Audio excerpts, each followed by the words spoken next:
La mer est bien agitée, Sébastien, très vanté ce golfe de Thaïlande où un navire militaire a fait naufrage ce week-end. Oui, c'est l'un des pires naufrages de l'histoire de la Thaïlande et le premier d'un navire de la marine royale thaïlandaise en temps de paix.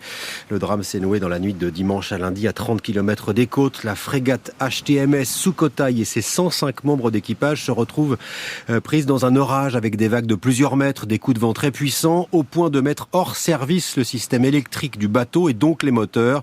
Le navire, sous la force des vagues, finit par sombrer avec à son bord une centaine de soldats, dont une majorité va réussir malgré tout à survivre.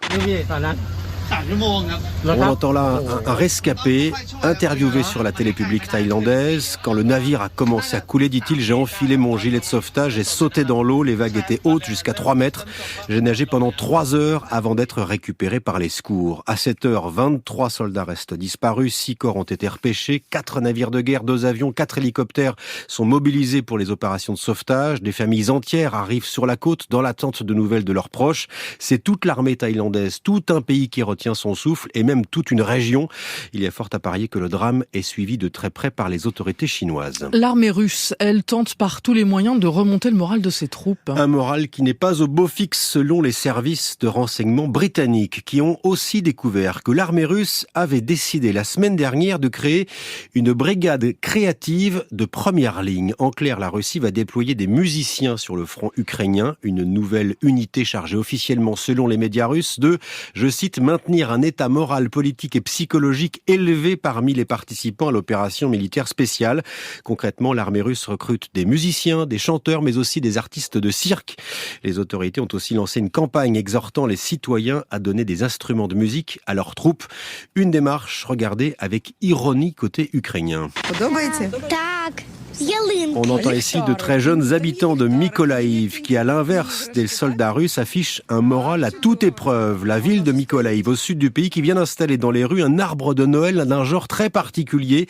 Les habitants l'appellent l'arbre d'invincibilité, une sorte de montagne de plusieurs mètres de haut en forme de sapin, un arbre constitué en réalité de filets de camouflage où les habitants ont accroché des jouets et des guirlandes, un sapin de guerre qui plaît beaucoup aux enfants, chacun ses symboles. Allez, on termine au Pérou justement, tiens, en parlant de symboles, avec la découverte de nouveaux géoglyphes dans le désert de Nazca. Les géoglyphes de Nazca, ou lignes de Nazca, pour ceux qui ne les connaissent pas encore, Fabienne, sont une véritable merveille. Découverts en 1927 et patrimoine mondial de l'UNESCO depuis 1994.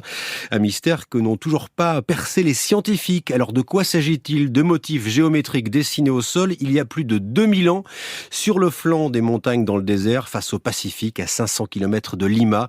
Des formes humaines, des oiseaux, des félins, des serpents et même un chat découvert il y a 2 ans.